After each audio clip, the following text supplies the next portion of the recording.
Hi, I'm Lee. Welcome to the channel. I hope you're having a lovely day.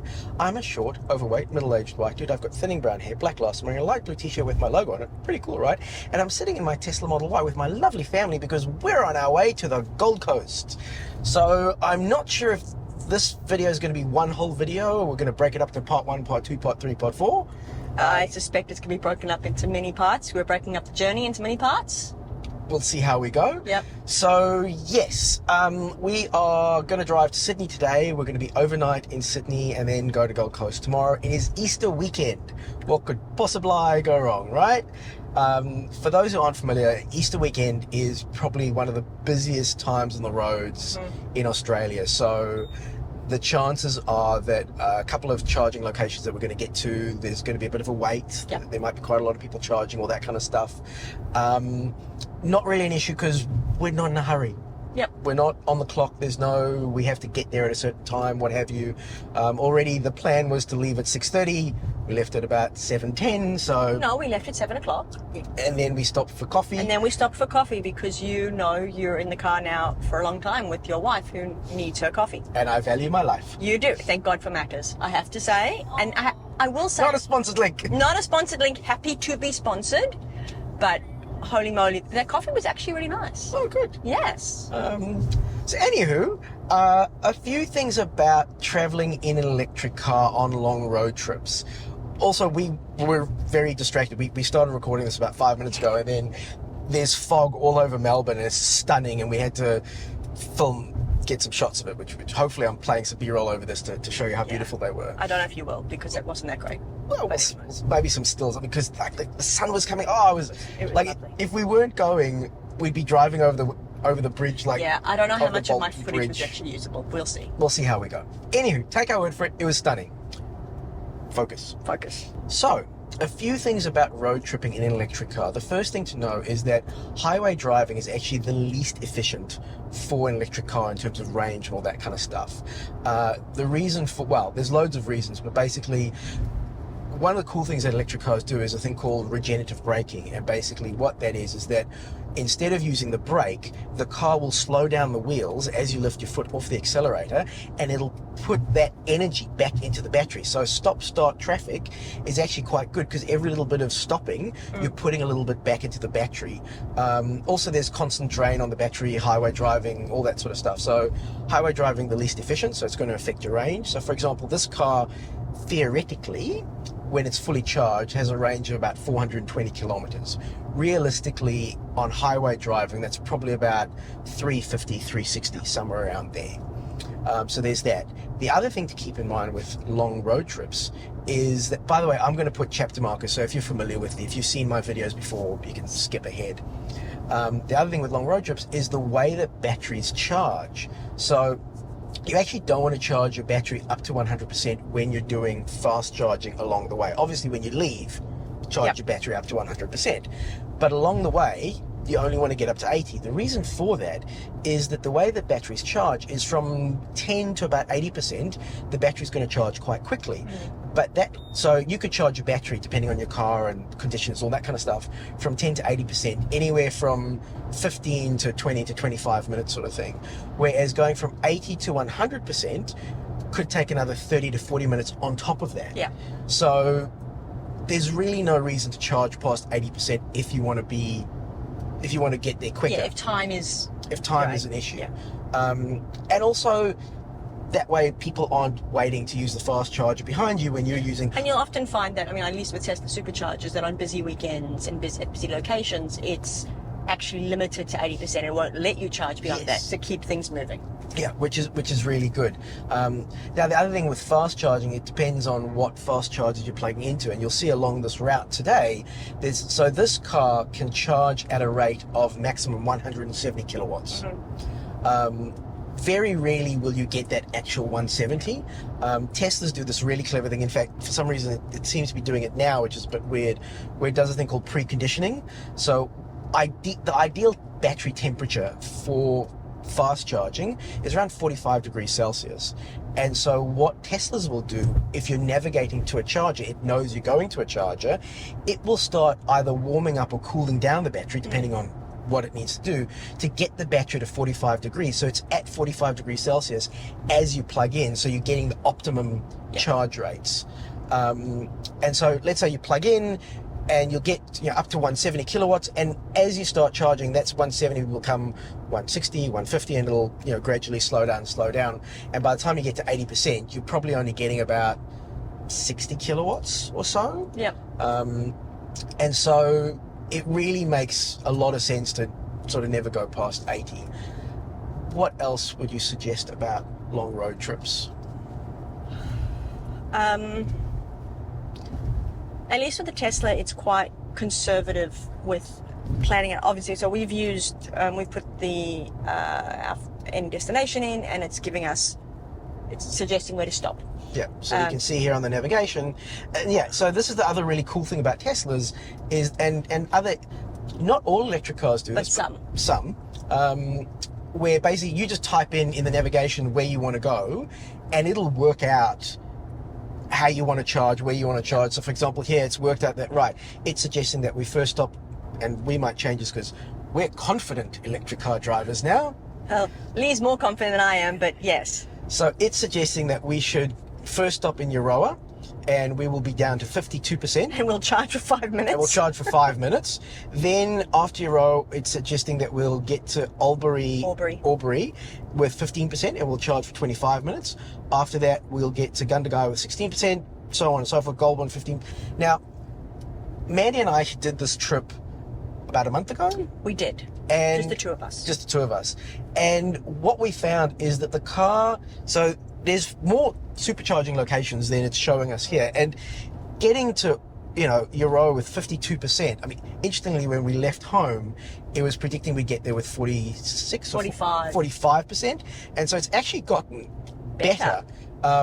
But I think the car, again, adjusts its predictions depending on conditions, how we're driving, all that kind of stuff. And it'll be interesting to see. So at the moment, I think some of it's a little bit like, guessing. Also, obviously, the weight of the car will affect it. And we have packed everything but the kitchen sink. I couldn't fit the kitchen sink. Actually, I reckon if we tried, if the kitchen sink was a little bit smaller, we probably could have fit it in. It's the first trip we're taking that we're not staying in a place with laundry facilities, a kitchenette and everything. So we've packed a lot of clothes, but we haven't packed as much food. Yes. Balance, right? So we'll see how we go.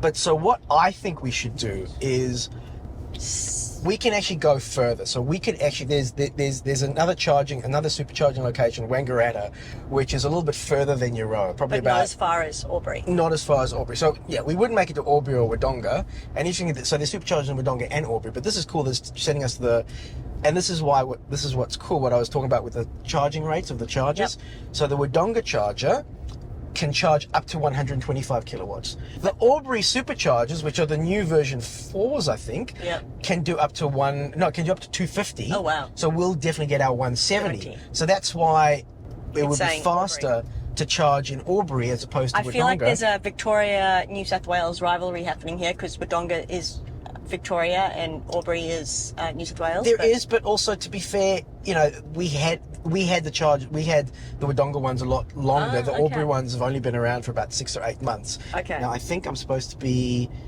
Let me just check because I'm notorious for taking wrong turns or missing turns. Still going straight. Going straight for now. Anyway. Yes, the whole M80 thing is confusing. Yes. So we get confused here. Well, no, we got confused on the Westgate last time, linking the corner to that road trip to Adelaide. That was an adventure. But we could just as likely get confused here as well. I don't know. I think we might be okay. But I think it's telling us to go left. Okay. Because I don't think we go past the airport. I think we go towards Greensboro. True. Yes. Okay. Look at me having an idea of where I should be going. God. This is the longest intro in history. No, we'll have to time it because Adelaide was pretty long. So anyway, so what I'm going to do is we're going to muck with this a bit and we're going to try and tell the car, forget Euroa, keep going past Euroa, go to Wangaratta, charge in Wangaratta, and actually, because technically if we charge in Wangaratta, then we could skip Albury and go all the way to Holbrook. but I want to see the charges in Albury. So I don't know. We'll play it by ear. We'll play it by ear. Because the thing is, getting to Euroa And with stopping. 50% and charging for 5 minutes, like almost like why bother? Because I need to stretch my back. And go to the bathroom and stuff like that. So yes, no, fair enough. So We will play it by ear. yeah, there are other reasons to Stop. And that's the stop. other thing is that what I've learned about road trips in an EV is the fact that, and I think you said this way at the beginning, and I fully have stolen it and agree with it, is that instead of looking at everything as a stopping to charge, you're kind of looking at it as a case of charging while you stop. Yeah. And sometimes it's just important to stop and stretch legs, and according to my physio, I need to stretch my back, which is fine. And then while we do that, we might as well charge. Yeah. But we'll see. Anyway, so yeah, so we may not skip the Euro supercharger, but while we're at it, so that's the charging stuff. Also, it's interesting. So when we left home, the car was predicting we would get, the last prediction we got in terms of when we were actually going to get to Sydney was 6:20. yeah. And it's always fun seeing how that prediction changes as you're driving and going along the way. Now, also the car is pretty, are we on 100? The car does sometimes, and I find this in all electric cars that I review, they very often get quite confused in terms of whether they're on an 80k road or 100k road. And I find, like, because if there's an 80k road next to the road you're on, sometimes the cameras see that and think, yeah, anyway. One of the really lovely things about driving a Tesla on a long road trip is a feature called Autopilot, which is what Tesla calls their adaptive cruise control and lane keep assist. So at the moment I've got it switched on, and I'm just going to switch it off so you can see how I turn it all on and how it all works. So the first element of it is the adaptive cruise control, and how you turn the adaptive cruise control on is you push down once on the right hand stalk, and that turns on the adaptive cruise. And you know the adaptive cruise is on because it shows what your max speed is in blue underneath the speed there. And you can either tap on the speed limit in the screen and it'll change the speed, pull you up to the speed limit, or you can use the dial on the right hand side of the steering wheel to either lower the speed by 1 or flick down the dial to lower the speed by 5s, or flick it up to put it on by 5s. To then turn on Autopilot, which is what Tesla calls lane keep assist, you double tap, so you push down twice on the right hand stalk, and then you get these two blue lines on the outside of the car in the display, and you get this little blue steering wheel. And the way you know that's available is there'll be a little grey steering wheel, and the way that where it's available or not available is the car has to see road markings. Yeah. So as long as the cameras on the car can see the road markings, it's available. And now the car will keep us in the lane, and this is really, really useful on long drives. The reason for that is you still have to pay attention, you still have to drive, you still have to look at what's going on around you, still keep your hands on the wheel, but just not having to concentrate all the time on maintaining your speed and keeping yourself in the lane, it just means that on these long drives, instead of having to focus 95%, you can focus at 80%. I also find it really useful because, like, if I'm driving somewhere where it's a long road trip or it's a highway that I'm not familiar with, I'm not necessarily focusing as much on speed and lanes and all that kind of stuff, and I can kind of go, okay, well, where do I need to go? Okay, I need to keep an eye on taking that turn off and things like that. I'm quite nervous on a freeway, and so being able to do that and taking that pressure off really helps. Yeah. Now, and also it will, if you take your hands off the wheel, so I'm just going to, now it's interesting, so it's not so much having your hands on the wheel, but there has to be a little bit of tension on the wheel. So like either your hands, like, you know, going a bit left or a bit right. So I'm just going to leave my hands on the wheel, but not put tension on it. And you'll see that after about 15, 30, 45 seconds, I'm not sure how long, it'll start flashing in blue here and telling me to put my hands on the wheel. And if I don't put my hands on the wheel and it sort of really sort of turns off, it'll actually turn off all the airport stuff. And if you let that happen... Airport stuff? Sorry, why did I keep saying Autopilot? Well, pilots use Autopilot. So Sorry, I was just a bit that's why I'm on confused. airport. No, you're right. Thank you for correcting me. So it'll actually come up and complain. And if it does that 5 times, it'll actually lock you out for a week. So you won't be able to use it for a week. Did it come up? No. No, it hasn't come up yet. Okay. Maybe it just trusts you. Well, it trusts me more than I trust myself. Well done, car. And a couple of added things is, so yesterday I actually used our referral points to get enhanced autopilot for 3 months. I must be putting a little bit of tension on the steering wheel, but like my hands are just sort of hovering over it. So what do you get with enhanced autopilot? A whole bunch of things. We just focus on where we're going. Yeah, focus on where we're going. Okay, so we need to be in that lane. So you get summon, which is if your car is parked in a tight spot, you can use the phone app or the key fob to make the car go forwards or backwards without you in the car.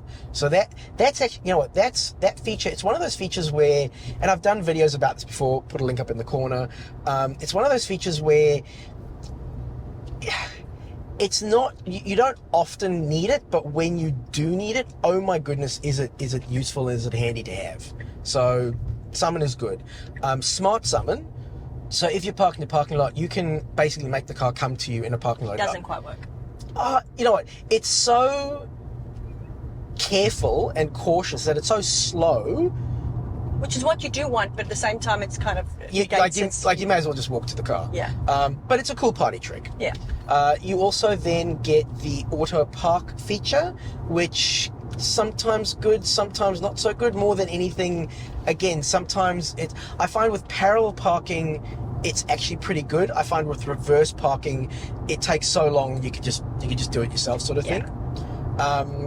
You get navigate on auto, which so how that works is that if you have turned on autopilot and you have navigated to somewhere and the car has to go from one highway to another highway, then the car will actually indicate and take the turn off for you and turn off the highway. In theory.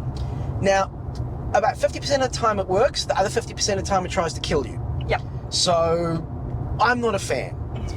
The main reason that I got enhanced autopilot for long drives in particular is what I'm about to demonstrate now.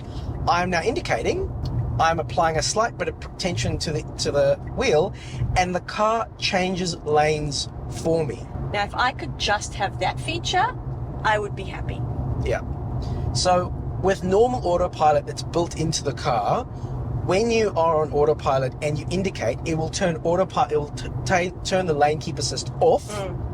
And then you have to change lanes like an animal and then turn the autopilot back on. Yeah. Whereas when you have enhanced autopilot, you can indicate, the car will check that it's safe change lanes, you apply a little bit of tension to the steering wheel. Also, what I find, the amount of tension you apply to the steering wheel takes a little bit of getting used to. It takes a bit of practice. Because either you don't apply enough, or you apply too much and turn everything off. Yeah, or you apply too much turnover, which is also a very important thing to point out, is that any time that you want to take over from autopilot, as soon as you turn the wheel, it turns itself off. As soon as you hit the brake, it turns itself off. As soon as you go, accelerate, you can turn it all off. If you want to turn it off with the stalk, you push the stalk up once, it turns it all off. So you're always in control. Yeah. So never sort of panic about that sort of thing. Obviously, if there is a car in the lane next to you, it'll show in red and it won't let you change lanes. You can also set it so that if you're on Navigate on Auto, the car will change lanes for you without you even telling it to change lanes. Yeah. I find that's very hit and miss. Sometimes it's overly aggressive, sometimes it's not aggressive enough. I find it sometimes overly aggressive because I'm like, you know what, I'm in the left-hand lane, it's fine. I'm traveling at the speed limit or maybe slightly less, but I'm fine. I don't actually want to overtake. And I find sometimes it's quite aggressive at moving you over for no particular reason. Well, you can also, go into autopilot. Autopilot. And customize. Scroll down. Okay, it's switched off because we're driving, obviously. Yeah. But so you can actually set that to off, mild, medium, or Mad Max, which I presume is very aggressive. And it's not that aggressive. It's not that aggressive, but I mean, I think I've got it on mine when we have it. I have it on mild because I'm perfectly happy staying in the left-hand lane.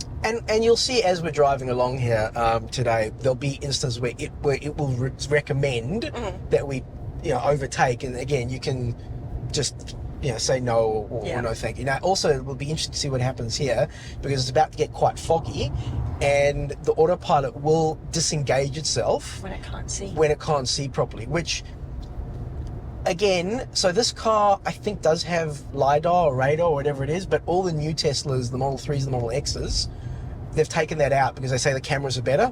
The cameras aren't better. They lie. I could not disagree more.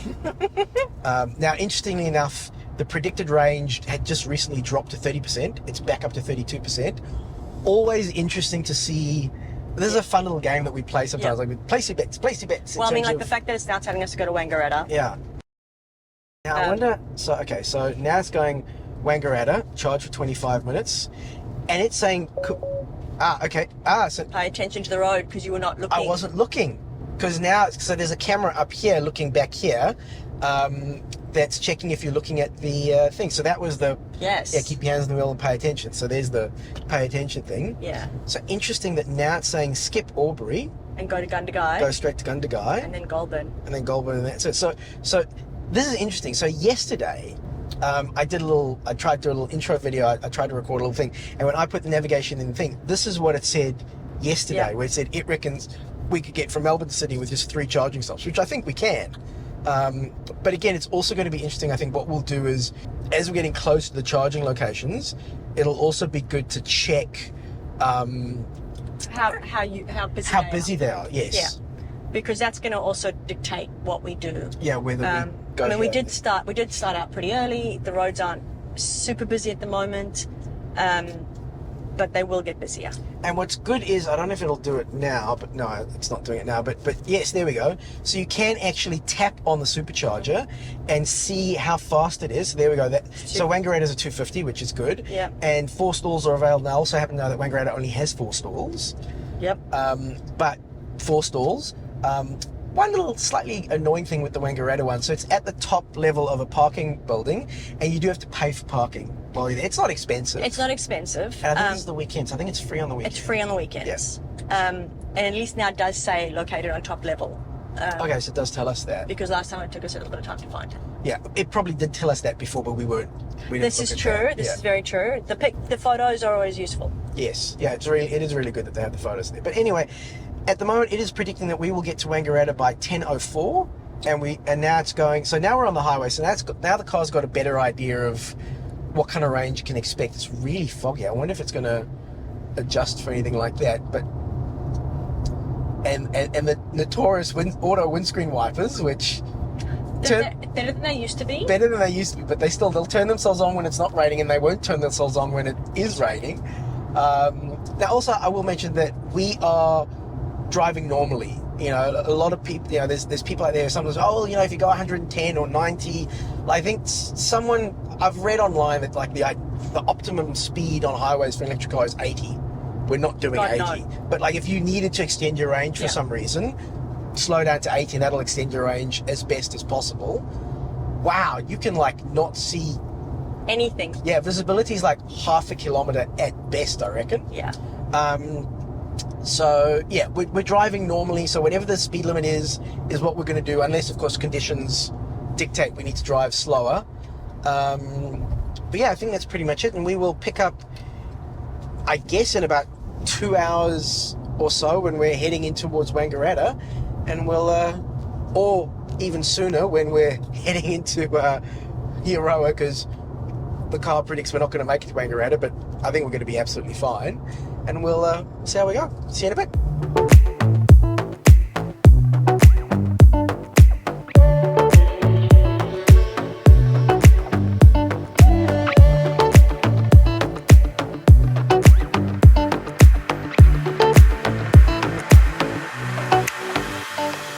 Welcome to the lovely town of Wangaratta. Now, ironically, every time I want to say Wangaratta, I want to say Whangarei. Yep. because so Whangarei is a town in northern New Zealand, an hour or two north of Auckland. Wangaratta just feels like Whangarei. And I'm not going to say what I said in the previous video, which ironically that video may not be out before this one. It might be out after this one. So you'll have to you'll have to subscribe to find the video. Oh my God, now I'm trying to remember what you said. I said, whenever I say Wangaratta, it feels like whenever I say Wangaratta, it feels like Whangarei in my mouth.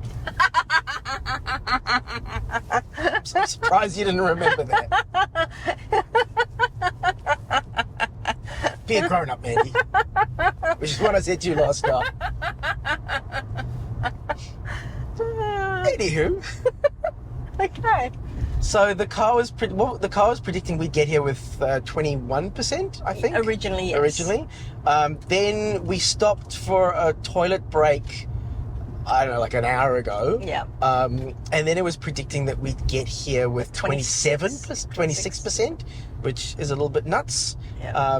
And it looks like we are going to get here with 17%. Now, if you're not used to driving an electric car, particularly if you're not used to like long road trips on electric cars, it can be a little nerve-wracking every time it gets under 20% because the battery thing, instead of green, goes yellow, and it comes up and says, you know, this doesn't work and that doesn't work, and you know, like, so for example, Sentry mode, which is like the alarm system, the cameras and sensors and all that kind of stuff, they don't work when you're under 20% because it's sort of trying to conserve energy. Interestingly enough, now the car doesn't say it's supercharging. It's preconditioning. Sorry, yes, it doesn't say it's doesn't say it's preconditioning, so the car isn't either warming or cooling down the battery to get it to the optimum temperature. Now, that could be for a couple of reasons. Number one, it could be that because we've been driving for like 2.5 hours, it doesn't need to cool down or to warm up, like the battery's kind of at the temperature that it needs to be. It could also be that the car reckons that it doesn't want to use that extra battery energy of warming or cooling down the battery. Like it's sort of doing the calculations and going, well, the amount of power I'm going to use as opposed to the benefit, it doesn't make sense. I got distracted by the name of that restaurant, which is Nice Curry Restaurant. I would imagine. I hope it would do what it says on the tin. Sorry. And so, yeah, so we have been to this charger before. We have. We probably should have just checked. So, interesting. So it's showing 2. So I'm guessing the fact that it says 2 over there means that there are 2 of the 4 chargers available. So it looks like there's 2 people there already. We're actually going to be going past. We might not see it on the camera, but just on the left here, just after the roundabout, yeah, over there is where the EV chargers are. So if you're not using a Tesla, that's where you'd be charging up. It's in a really inconvenient spot because it's right after the roundabout, and so getting into that spot or getting out of it in particular is can be a bit challenging because you've got a lot of cars coming past you. The other thing to keep in mind is that a lot of the Tesla supercharging locations now are available to non-Tesla cars as well. But is it every one of them? It's not every one. No, it's not every one. Okay. And I'm not sure how to see whether it is or it isn't. Like, I'm not sure. I'm sure in PlugShare would probably show it and stuff like that. Yeah. But yeah, it's that has, I think, made it a lot easier. Yeah. Gives you a few more options, right? Yeah, it gives you a few more options, which is great. And I think one of the biggest issues is that generally when Tesla set up a supercharging locations, they have a minimum of 4 chargers, and sometimes they might have, 6, 8, or 12 chargers. Yeah. Whereas most non-Tesla charging locations, they'll have 2, maybe 4. Yeah. But they never install as many. Look, and that might change, right? But it also may change in the fact that as we get more infrastructure, it's not necessarily as big of an issue because you'll have 2 here, 2 there, 2 around the corner type situation. Whereas up to now it's been fewer and further between. And there is a tiny like A4 sign there. It's very small. Yeah. At least there is a sign though, because I'm not quite sure. No, there must have been a sign before, but The signage on Tesla supercharging locations is awful. yeah. Which is also why having photographs is so important. It's so dark. I don't think we'll be able to see. There you can. But I mean, I'll never forget the one in Sydney, the Macquarie. Oh, it one, took us so long to find that one. And if you look up all the reviews on PlugShare, it's like, oh my God, this is hard to find. By the way, if you're not familiar, PlugShare is an app, very useful. So if you're new to electric cars, you definitely want to get on the old PlugShare. So PlugShare is an app that you can go on and see where all the chargers that are around you. Wait, am I going? No, you can just go up. Yeah, I know I need to go up, but I need to go that way around. So PlugShare allows you to see all the chargers that are around, their speed. Also, really, oh look, there's more signage. Oh my God, there's definitely more signage than there used to be. Yeah. Because the signage wasn't here last time. Yeah. So well done, Tesla. Thank you very much. Yes, much appreciated. But also with PlugShare, you can sign in, so you can see on PlugShare. It's not perfect, but you can get an idea of how busy or not busy a charging location is before you can go. Although, pro tip, you can also do that. Oh, there's my gosh, someone had, it's 3. But it said there were 2 available. Well, it's not perfect. So we are getting the last charging spot. Now, this is an interesting one. So chargers share their charge. So basically, we're only going to get half of the charging speed that we would normally get. So if this is a 250, we're only going to get 125 max. And then it'll go down. Because we are sharing the charge with the car next to us. So if you're ever going to a charging location and there's another car parked there, ideally take the charger that's not right next to them, but leave a space, and that way you'll get the full speed. So man, if you could please plug in. I will. And we will see what kind of speeds we're going to get. Plugging in a Tesla supercharger is pretty darn easy, particularly at a supercharger, because you push the button on the charging cable, it opens up the charge port, you plug the car in, and that's all there is to it. Because our credit card and everything is set up in the Tesla app, it will just charge us through that. But also we've got the referral, we use our referral codes for free supercharging miles, so these are free. And look at that, so interesting. So it's predicting at first that we only need to be here 20 minutes to charge. We need a pee break. We do need a pee break, and the toilets are right at the other end of the shopping centre. And so, yeah, so plugged in, we're getting 134. Again, 135. We would be getting more if there weren't other people here. And if, for example, the person next to us leaves, that could kick up. But doesn't really matter. So we're going to be here for about 20 minutes. First of all, should we look at snacks now, just before we go? So sure. Very, very important. You cannot go on a long road trip without what we like to call pakos, or snacks. So, and we have brought a few bags, because, you know, we're traveling for days. First most important snack is dry horse and biltong. So if you're not familiar, this is what dry horse looks like. We get the chili ones. We get it from, not a sponsored link, but we get it from Jared and the team down at the Safa store on Centre Road. So go check them out. They've also got a store. And this is biltong. Oh, yes, yummy.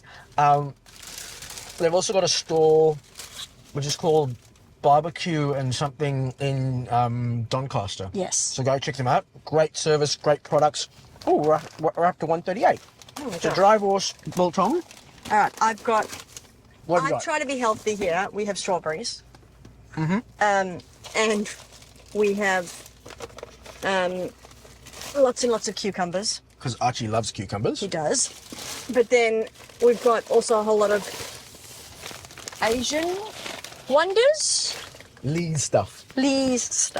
So we've got these are like sesame seeds and poppy seeds and stuff. They're quite nice. Right. He sells them well. They're quite nice. Wasabi peas. Got soy sauce ramen chips. Those are great. I've had those before. You don't have them, I'll eat them. Got some Muesli bars. muesli bars. Got some mochi. Can't go wrong with mochi. And we've got a nice you can have those. You and I selection can of have the mochi. I don't like the mochi. We've got jelly. Again, they're all yours. It's It's a texture thing, right? It's texture. Got some ginger and mango that I picked up at Canberra Airport on the way home on Monday from the road trip I did then. I mean, that's interesting. By the way, if you watched my Evie towing and Evie road trip, a lot of these snacks are the same because we didn't end up eating a lot of them, and I've just brought them now. And I brought these. Oh, yes. Lee and I like these. Yeah, so we tried this. Again, the video is probably going to come out after this video, but Mandy and I tried these for the first time on our way up to Sydney for the fully electric, everything electric show. Didn't think we were going to like them. It's seaweed and wasabi, like Pringles. Really, really nice. Weird, but nice. Yeah, like you don't expect them to be nice. Then I've also got dark chocolate and ginger. Excellent. Anything else? I've got some mango slices. Oh, nice. I've got some mixed nuts. Nice. Which are for us, not for Archie, because he's allergic to nuts. We've got bananas, we've got apples, we've got Smith's chips, because you can't go wrong. Archie's happy with that. And Archie, the trip's going okay for you so far? Yeah. Excellent. Cool. Well, now we've only got... So the charge rate in that brief amount of time, the charge rate has dropped to 128 kilowatts, but it's now saying we only need to be here for 14 minutes to charge. So let's turn cameras off, go to the bathroom, and yeah, because we won't be here very long. excellent. See you in a bit. Well, that didn't take nearly very long, was it? No. We pretty much literally had enough time to go to the bathroom And come back. and come back. So With a stop at Target for Archie to tell us everything that he wants. But we're not going to get Get. just yet. So it says also, like, so I got a notification on my watch to say the car's ready. So you do get a notification on your watch and your phone. It says there you've got enough energy. It's predicting we will get to Gundagai with 22%. The charge rate has slowed down to 61 kilowatts. I'm just curious. I just want to get to 80% just to see if, because it's on a public holiday and this isn't a particularly, like, it's only got 4 spots. I wonder if it's... No, it would say it was limited to 80%, wouldn't it? So interesting that Tesla's not limiting the superchargers. To Easter weekend. Yeah, or at least they're not limiting this one to 80%. Because when we were in New Zealand last year, we had a Tesla while we were over there. We rented one, and during the holiday period, you couldn't charge. Well, I think you could charge past 80%, but they charged you extra, like idle fees or something, Possibly. past 80%, because they want to get people moving along as quickly as And possible. I wonder if it's during the summer holidays they would do that, and all of them, I don't quite know. I would have assumed that Easter weekend they would have, but at the same time, I mean, we got here and there were 3 other. Yeah, we got the last spot. We got the last spot, but now the others left pretty quickly. So And so there's 3 spots clear. So maybe they look at it and they go, well, this spot seems to churn pretty quickly. And again, the cars, like, I didn't, up until a few months, like a month ago, I didn't even know there were chargers here. I just always stopped at, the car always told me to stop at Euroa and so on. So maybe just sort of skipped it. But this is the other thing. See, already we've gotten to 80% and it's slowed down to 58 kilowatts. So it's really kind of pointless to stay plugged in past 80%. Yeah. So can you please unplug us? And I will we'll be unplug on our us. way. And so, so the car is now predicting that we'll get to Gundagai with 25%. Charge for 15 minutes. That's barely enough time to have lunch. Yeah, we'll definitely charge a little bit longer at Gundagai because we want to stop for lunch there. Yeah. And then Goulburn for 20 minutes. But yeah, guess we'll see how we go. Okay, so anything else to add or Nope. No? It's all pretty straightforward. And all... I feel like it's gone. Okay, I'm knocking on wood. Yeah. So far, so good. We've only had one missed turnoff earlier on, and I'm sure I've done this so poorly. I should have gone around the other way. Oh, well. which you will now. So we've only had one missed turnoff. We've had 2 BP stops. Everyone seems to be getting along still. It's a good start to the holidays. Good start to the holidays. Right, well, we will catch you when we get close to Gundagai if there's any changes. We'll, see you in a bit. See you.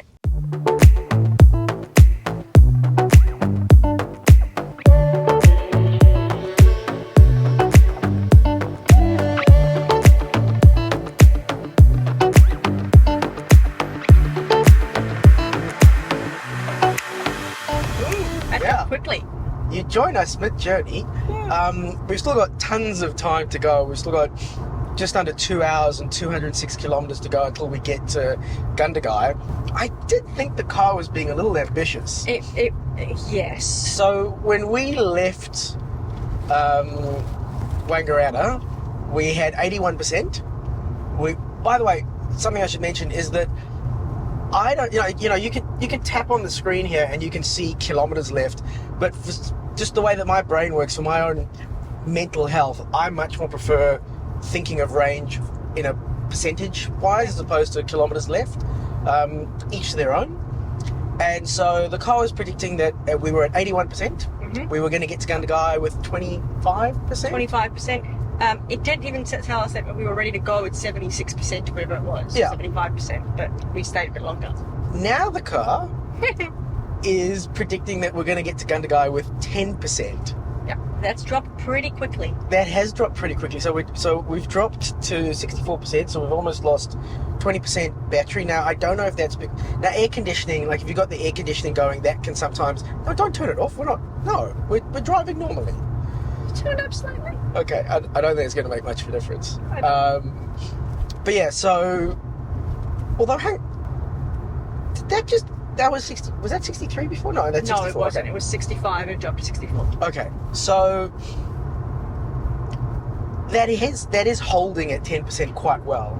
So if that continues to hold at 10%, like for the next half hour, I'm pretty confident we'll be fine, we're okay. Worst comes to worst, what we could do is we could stop at Holbrook, which is between, because we've passed Albury and Wodonga. That ship has sailed, which is ironic because I'm listening to a podcast about the Titanic, so... so we could stop in Holbrook if we needed to, and just...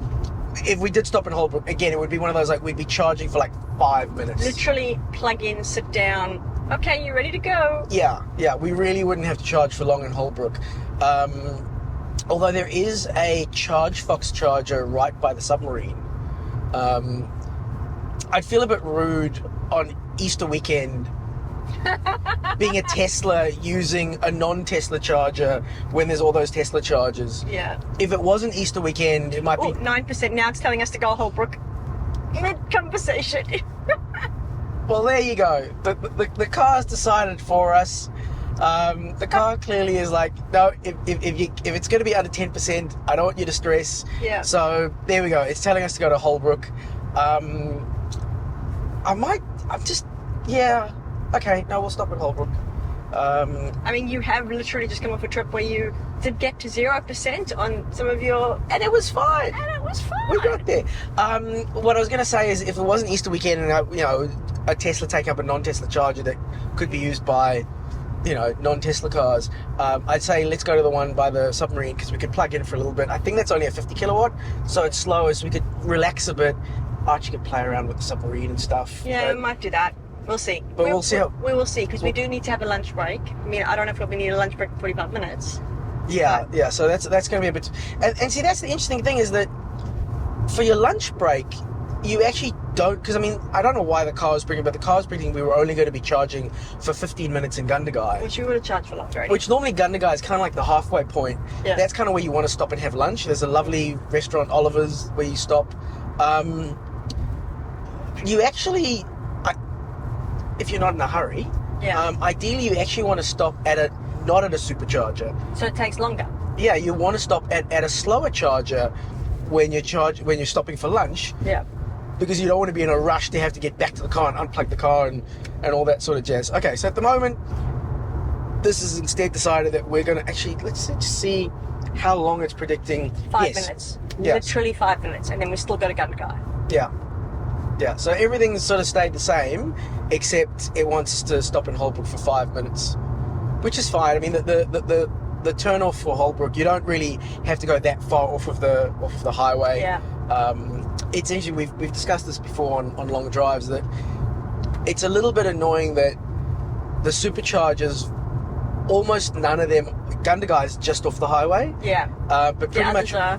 pretty much all of them you have to go into the town, which I believe I've been told was actually the initial deal, that the way that Tesla got councils and stuff to approve putting in the supercharging locations was they sort of said, oh, we'll put it in town so you're not a drive-by and people actually do come into town and they're more likely to stop, spend a bit of money. And you'll see when we get to Goulburn, you know, there's the visitor centre where it's very difficult to go in there and not come up with a little bit of knick-knack of some sort. Which I don't know if it'll be open.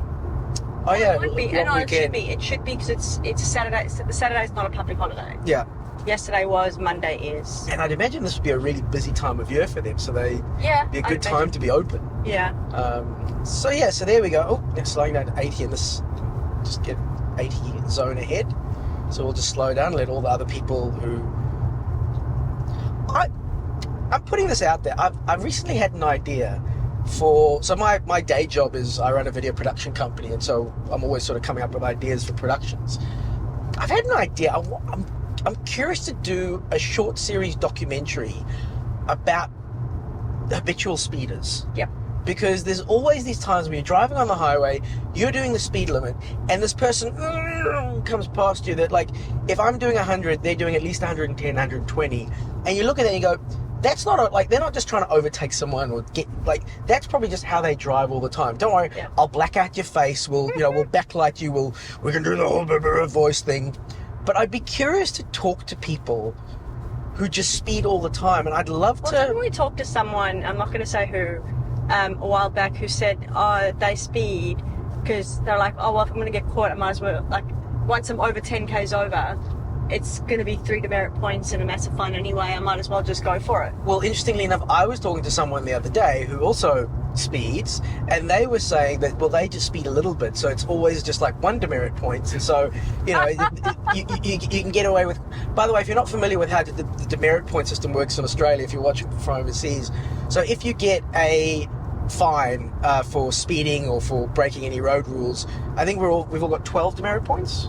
Yes, we start with 12, and each state's slightly different. I can speak to Victoria how many points you lose at certain things, but, like, for example, in Victoria, if you're speeding and it's less than 10 k's over the speed limit, you lose 1 demerit point.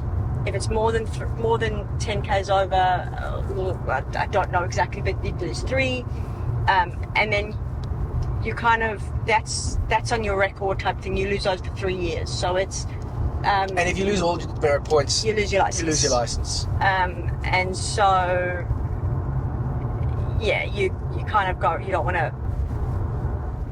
Yeah, I'll do that. I'll try. There we go. No. The UI, see, There. yeah, the UI on... Oh, actually, there's Wodonga and there's Albury, so we could have stopped in Albury, but it'd be silly to stop in Albury because we charge so little. Well, we're on 61%, so... Yeah, so... And that's the thing, like, you want to get the battery a little bit lower so that it... Sort of the lower it... I don't know if this is entirely accurate, but my experience is sort of the lower the battery is, the faster it'll charge. So if you only plug in at 60%, it's not going to charge very quickly. Whereas if you charge it at 40% or 20%, it charges quicker. Something that I've noticed while the cameras are going, I may as well discuss this. The automatic changing lane things, like, I haven't used it in about 6 months since our last trial expired. Going into the right-hand lane, from the left-hand lane to the right-hand lane, works fantastic, great, no problem. But getting back into the left-hand lane, it's so weird because I put the indicator on, and then either the thing says, oh, you to change lanes, it doesn't come on right away, so it comes on a little bit late, or it doesn't come on at all, and I end up having to manually change lanes, which is just like a... Yeah. So what? So if I do... Okay, so of course now it works perfectly. So let's just try that again. And the person behind us is going to be like, what is this moron doing? Okay, so never mind. Forget I said anything. I'm sure it's... I'm going to have to keep the cameras running the rest of the trip so it doesn't happen again. Glad you're enjoying this. It's entertaining. As long as you're entertained. So we're about to cross the border into New South Wales. Yep. Not very eventful. Not like when you cross into Adelaide. There's no Sign. Yeah, you don't chuck your food out or anything like that. Thank God. I think there is a little sign somewhere along the way. But yeah, so that's interesting. That so 40 minutes away, and that 40% predicted that we'll get there with 40%. That is holding. Well, it got to 41 briefly. Oh, and Yeah. now it's dropped down to 39. Maybe I just don't say anything. Yep. Don't make eye contact. Yeah, don't Look. Don't acknowledge. Don't acknowledge the car, and it'll just keep doing what it's doing. So I guess we're gonna stop at Holbrook for a teeny wee little top up. Yep. And I'm predicting that even if we charged all the way up to 100% in Wangaratta, I'm not sure we would have made it all the way to Gundagai if we were driving with these exact same conditions, because it dropped from predicting that we were going to get there with 25% down to 10% in the space of half an hour, maybe. Yeah. So, yeah, it may have been even worse, because it may have been that it would have changed past Holbrook, and then we'd have to slow down to get to where we're going. Yeah. By the way, I'm just going to put the indicator on while there's a car right there, so that you can see what it does. So it sees that the car's there, it's all in red, and it won't let us change lanes. And then only when it is safe to do so. Double demerit points are in force over holidays, public holidays, anything that's high traffic. And so if we were speeding, they're extra strict. So you'd lose 2 points for under 10Ks and 6 points for over 10Ks and under 20, which you get a couple of those and your license is gone pretty quickly. Now, we'll probably show you this a little bit later, but what? See, this is the thing. So we must have driven past we've driven past a road that was 60 kilometers an hour, and now the silly car thinks the speed limit is 60 kilometers an hour. You'd think that a car that's connected to the internet, that's got Google Maps, would know what road we're on and what the speed is. And of course, there are no speed limit signs. Yeah, and we had this. We had this in Adelaide, which was even worse, because it wouldn't let us. Wouldn't let us go. It thought we were on 80 and it was 110. So if I wanted to keep the adaptive cruise control on, I had to go at 80, where everyone else was doing 110. I had to manually do the speed. So it's adjusted. Not a perfect thing, but no. Yeah. So yes, we will follow up in about 35 minutes-ish when we're heading into Holbrook. Yep. All right. See you soon.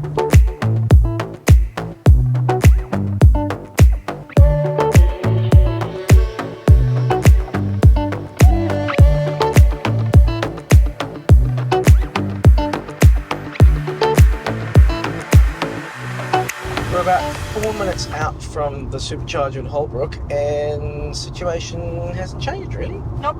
So prediction is that we're going to get there with 39%. We're currently at 40%, so I'm pretty confident that's the case. Yep.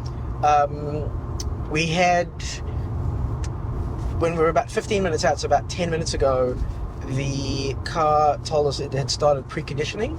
So interesting how it actually started preconditioning at a good time. Maybe because it is pretty warm out there. It's 29 degrees Celsius. It might be at the engine's pretty. The engine. You know what I mean? I know the battery.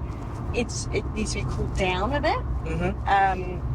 Whereas earlier today, it didn't need it. Or again, the battery was so low that it didn't want to use up battery energy to thingy. Interesting location, this Holbrook one, because it's at the back of an RSL. Again, it's kind of a shame because it's like 2 blocks off the main drag. So if you want to go, and it's not one of those RSLs where there's a pub, I mean, maybe there is, I don't know, we didn't look. It didn't look like one, but it's a very awkward parking situation. Yeah, because there's trees. There's trees, so it's quite narrow, and it's just it's weird. I just would love to have understood the thinking behind where it is and how it's placed and all these things. I'm sure there were a lot of things to take into consideration of what sites they were able to get and regulations and yada yada yada, but it just seems awkward. Yeah, it's, well, from talking to people who are like in charge of setting up charging locations, things like that, what I've been told, the hardest thing, or the thing that takes the most amount of effort or the most amount of time, is just getting the electrical cables and everything. So on the one hand, I suppose maybe that's where the electrical cables were, but on the other hand, you'd think that like the big electric cables and everything would be on the main street rather than two blocks off the main street. I really do think it's probably a bit of a case of location, like land and all those kind of things as well. Yeah, there'd be a lot of variables. There are a lot of variables, but it just does.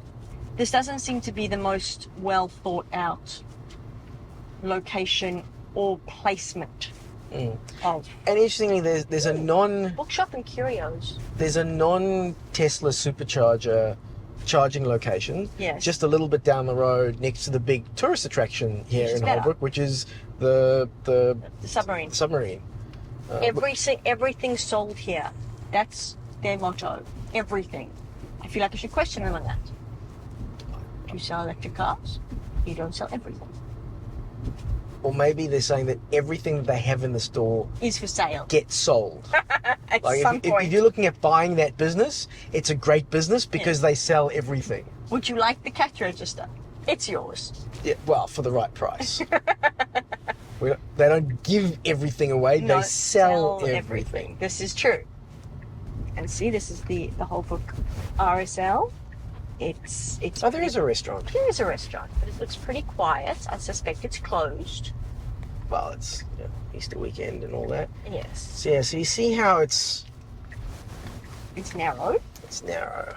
Although a little bit easier to get into some of these now because there aren't people here at all. Yeah. Because last time I think there were some cars here. Yeah, and I'm gonna try and get into this one so that we're in the shade. Yeah. We're only going to be here for... It said 4 minutes. 4 minutes. So quite literally I'll have time to plug in and sit down and stretch my back maybe. And then we'll go. Oh, so if we left now, it thinks we would get to Gundagai with 4%, but we're going to plug in and then... Yes. All right, I will go plug us in. So plugging in is fairly straightforward. You push the button, it opens the charge port, you plug in, the light should flash blue, and then it turns green. You are charging. There is no step 3. So we're getting a charge rate of, got up to 160. Now it's dropping down to 156, 153. But yeah, we literally have to charge here for another 2 minutes in order to continue our trip. So there you go. We will follow up in, well, we'll probably stay about 10 minutes just because we just need to stretch our legs and yeah, just not be sitting down for so long. So see you in a bit. That was a very adventurous and busy 4 minutes. Yep. A little bit more than 4, but yeah, 5. Yeah, 5 or 6 minutes. Yeah, so literally we plugged in and it was like ready to go. So the charge rate has dropped to 109, but we're almost up to 60%. Car's predicting that we're going to get to Gundagai with 21%, so we'll probably get there with 15%. I was going to say 14, 15. 14, 15%, which is actually good because we want to charge for longer in Gundagai. Because we're hungry. Because we're stopping for lunch. So I think unplug and let's get going. Awesome. I'm confused by why the car even suggests, like, how it thought, what changed between our drive from Melbourne to Wangaratta to make it think that we could. Yeah. I don't know, and that's the thing is, like, it wasn't as though we were driving any like slower. There wasn't a lot of traffic. I mean, maybe. The traffic coming out of Melbourne? I don't know. And it was saying that we were going to get there with 4%. So if we kept going, we would have made it. Probably. And that's the thing is, we've said before that the car is very conservative. Yeah. We've never Okay, I'll start again. I've never been on a road trip where we've gotten really that low before we got into a stop. You have just. So your mindset's a little bit different. Yeah. But the car will always be on the side of caution. Yes. Which is better, right? Like it's better than. And I know that everyone kind of, even with an ICE car, you kind of go, oh, well, I know what my range is, and I know that if I get to once I'm on empty, I know actually I've got an extra X kilometers in the tank. But it's still like, I was never one of those people who would drive my ICE car and get down to empty very often. So I suppose there's that. But yeah, in hindsight, we could have made it to Gundagai with 4%. Although I was predicting from here, so we still would have had another 122 kilometres. Yep. Would we have made it with 4%, or would it have been down to 0 or less? And you don't know. Although it's warming up. It is. I mean, it's 30 degrees outside, which is actually, I think, good for the batteries. Well, see, this is the thing is I don't know, because with preconditioning it needs to warm up or cool down the battery, right? Yeah. So the battery kind of, really hot temperatures, would it get too hot? I don't know. Yeah, I don't know the science behind it.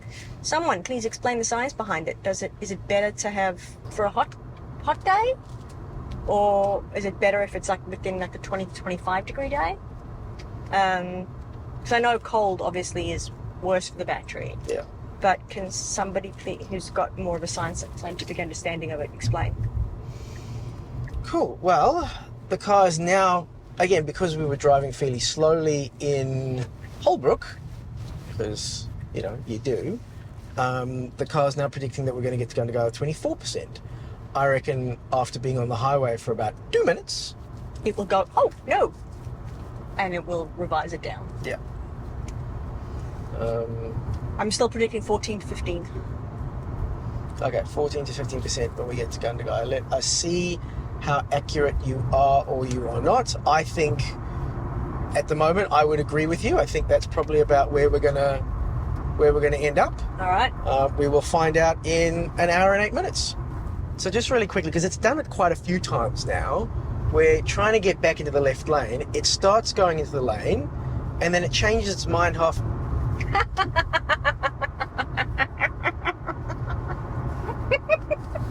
Of course, it's worked perfectly now.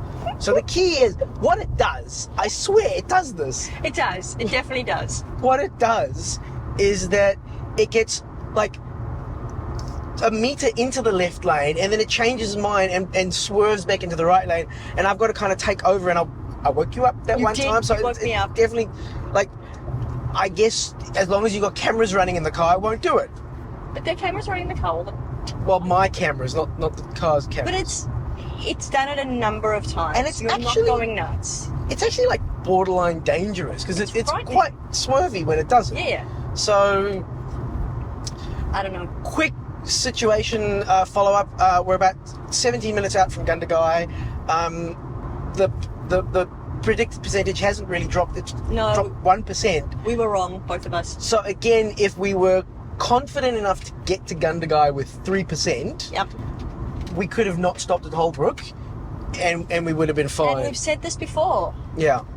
So, but again, it's always one of those things where it's like 3%. Do it. Now, also, I'm gonna do something which could be seen as a little bit cheeky, but I don't really think so. There is a petrol station in Gundagai where we're going to stop at, because I need to clean the windshield, because it seems like as soon as we got over the border into New South Wales, at one point it sounded like there was popcorn popping on the front of the windshield. So the windshield's a bit manky, so I want to just give it a bit of a wipe before we charge. Also, Mandy, if you could please zoom out on the map.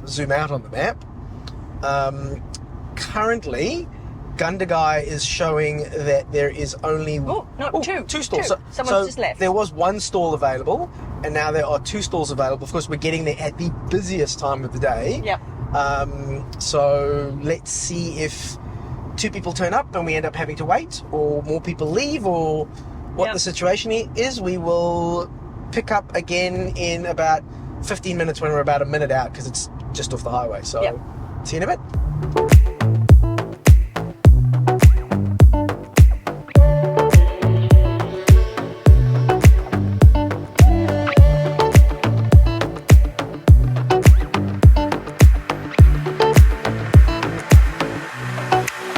We are about 3 minutes out from Gundagai. Now we're going to have to do a little bit of a in and out, because there's some works going on at Gundagai, and so the petrol station, normally you can just go into the petrol station then drive to Oliver's. Yeah. But it's sort of blocked off with the roadworks stuff they're doing, so we'll just go into the petrol station, clean the windshield quick, and then we'll have to come out, go, bless you, Archie, go onto the highway and then back again. Yeah. And We're again, all looking forward to a proper meal. yeah, and in terms of range, again, it looks like it was pretty much sort of spot on. Totally could have gotten here without stopping at Holbrook. Yeah, totally could have gotten here without stopping at Holbrook. So It wasn't bad. We stretched our legs. yeah, exactly. So I'm just going to turn Autopilot off, because the maps is telling us correctly to go into the second turn off, because the first turn off we can't get to it, but we are going to take the first turn off because We need to clean the windshield. we need to clean the windshield. Actually, it's not. You know what? All right. I'm not going to clean the windshield. Okay. We can stop later to clean the windshield. Change of plan. Change of plans. We're going to follow the map. We're going to follow the map. So there is the shell. And yep, apparently, according to the car, it's saying that there are still 2 spots available. Fingers crossed. And this person... Okay, they're waiting for us, so we'll just zip ahead. Sorry. I did that poorly. I should have zipped ahead of him instead. Sorry, I just didn't know what he was going to do. Well, hopefully now that they can see that we're turning here, they'll understand why we were slowing down in front of him. Because he could have gotten over to the next lane, because he was coming up our rear end. Jeez, that was a bit rude. Yeah. Oh. I think we're good. Yeah. And now the moment of truth. Are there really 2 stalls available? It's interesting. So I had a quick look at the supercharger map on Friday, Yep. like on Good Friday, when things are really busy, and it was actually showing like when places were busy and how much time you'd wait. Ooh. So it was actually predicting, it was going, all full 5-minute wait or all full 10-minute okay. wait. So it looks like it's trying to do some really clever stuff in terms of, giving you the best. But I will say is that even if all stores were full, whatever it is, there are the NRMA charges Yes. there as well. So one of them is not working, apparently, looks like. Yeah, it wasn't working on Monday. So it at least gives us that option. It looks like that person's about to leave. Yes, which is perfect. So that way we can take that spot, and then we're not sharing the power with the person next to us. Yes. And it's good the car is predicting we're going to need 25 minutes here, because that gives us time to We will need a bit more than that because the enjoy service isn't our that meal. fast. Anyway, from recollection. Yep. I need to stretch legs and eat. So now it's only predicting that we're only going to need 15 minutes. Oh, we're going to take more than 15. We are going to take more than 15, but that's fine, because there's still 2 spots free, so if other people come, we're not taking up the spots. And speed is pretty decent, so it's getting up to, I think these are 130s, so It's getting 130. so we're getting top speed that we can from the charger. So 15 minutes, let's go and have some lunch, Yes. and we'll see you in a bit. So we stayed longer than the charger said. We're actually up to 95%, and it's actually quite, so it says we're 5 minutes and we'll be up to 100%. It's fine. It means we charge less in Goulburn, less sort of stress and pressure and all that sort of jazz. And as we came out, we were having lunch. As we came out, all the cars that were charging here had gone. We were the only ones left. And now as we're sitting here, 2 more have come. It's really interesting that it's been busy, but it hasn't been that busy. It hasn't been as busy as I was expecting it to be, and maybe it's because it's the Saturday, Yeah, I think and the maybe Friday. people went yesterday. Yeah. Or, sorry, I'm just distracted by someone taking the spot right next to us. Or maybe it'll be busy again then on Monday. Yeah. But let me unplug so that these people can get the full speed. Yes. Alrighty. You might have noticed a slight difference. Yes. Now, let me change it to your seating profile. I seem to sit a lot closer. UPF. I went Sorry. to Leicester. I seem to sit a lot closer than you. It would appear you do, and you lean quite far back when you're the passenger. Well, no, I don't. Or were you having a nap? No, and that's the thing is, I find the passenger seat seems to go into a reclined position a lot, and I end up pushing it more forward. Okay. Well, I thought that you put it into a reclined position No, to set up cameras and stuff, because I'm like always getting to the car going, oh, this is so far back. Why is it so far back? no. Anyway. Alrighty. No, let's turn that off. Just watch out for the people next to us. How do I drive again? I've forgotten. I've been a passenger for so long. All right, there we go. Something that I was going to say, what was really cool, you can go. What was really cool was while we were in there, Tesla does the app very well. It does. The Tesla app is really good. So it's really good how you can monitor your charge rate, you can control your charge rate, all that sort of stuff. You can even, we Wait. could have gone through. No, go left. I was just saying the construction's done, so we could have stopped at the okay. petrol station and come straight through, but yeah, the app's really good, even to the point where, you know, when you've reached, you've gotten as much charge as you need, it'll stop. It'll tell you on the app that you've got enough charge, come get the car. Even to the point where there was a little eye on the app showing us that kind of like, hey, at this rate you're charging so slowly, you may as well come and get the car, and idle fees will be charged, that kind of thing. For those who may not be aware, you do get charged idle fees. So if you get your car to 100% at a supercharger, I think you get about 5 minutes grace or 10 minutes grace, and then after that, you'll be charged idle fees. So I think it's like a minute maybe of idle fees that you get charged. Why is Okay, let me just, there we go. there we go. Thank you. So the app's really good. Okay, so the guy's predicting that we will get to Goulburn with 20%. Oh, now okay, so it's skipping Goulburn. We're going all the way to Exeter. Never been to Exeter. No, Well, it's because we got to 95%. it's because we got to 95%. So at the moment, already, so it went from 20% to 19%. So as usual, let's see what happens. Yeah. It might be that it gets down to 10% and then goes, oh, well, maybe you should stop at Goulburn. So I would prefer. Hang on. we will see what happens. 110. Yeah. Yes. You can also flick up on the. I know, but I'm out of practice. I don't do a lot of highway driving Fair enough. generally, and I just want to make sure, because the drive to the Gold Coast is a long one, and I want to make sure that I do bits and pieces of it to take the load off you. Was that you or the car? That was the car. That was not me.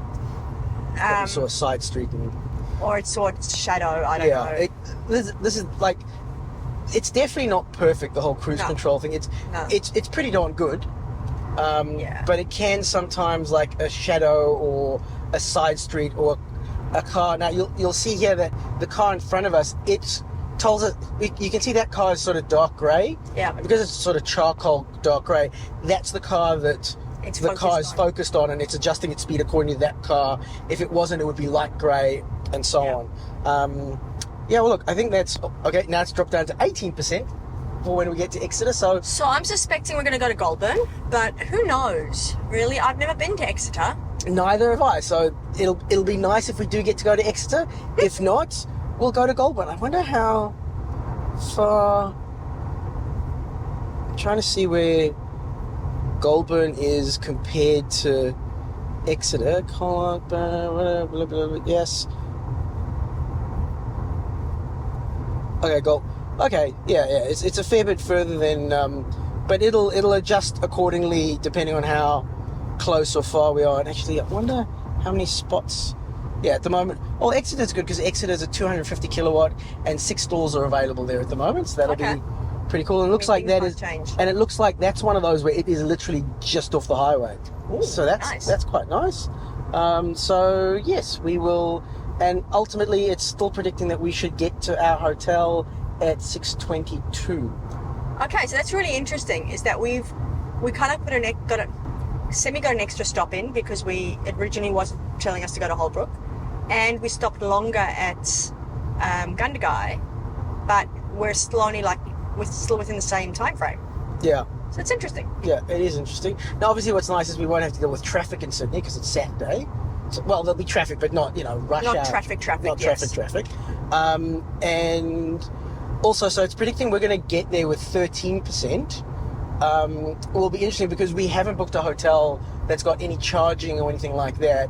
Because I figured, it would be nice if we could have found a hotel with charging, but we didn't. Yeah. And so I figured we can just find a supercharger nearby tomorrow morning to top up before we head off. Or tonight, or whatever. Or tonight, because we're not in a hurry. Yeah. Also, there is I'm going to call our favourite Japanese restaurant in Sydney. We only have one Japanese restaurant we've been to. It's our favourite Japanese restaurant Therefore, in Sydney. it's our favourite Japanese restaurant in Sydney. In Lane Cove. There's like 3 different parking lots with 3 different charges, like slow charges, AC charges. But what would be nice is my plan is we go to the hotel, we drop off our stuff, and then we can go for dinner and we can plug the car in. Even if we're just there for like 40 minutes, it'll add a little 10%. Yep. Sort of, why not? Again, one of those not stop to charge, but charging while you stop. So, I guess we will either pick up in 2 hours when we're about 5 minutes out from Exeter, or more realistically, so Exeter 218 kilometres away, and apparently we have 390 kilometres range, so we should get to Exeter just fine. We should. Let's see how that works out. Yeah, it's always an adventure with the Herberts. See you in a bit.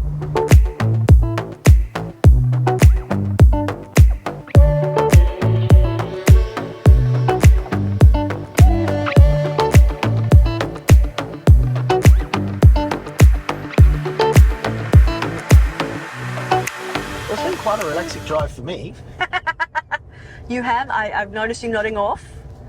Not behind the wheel. I've had a nice little kip. Now, interestingly enough, we've been slowed down a little by a couple of trucks on the other side.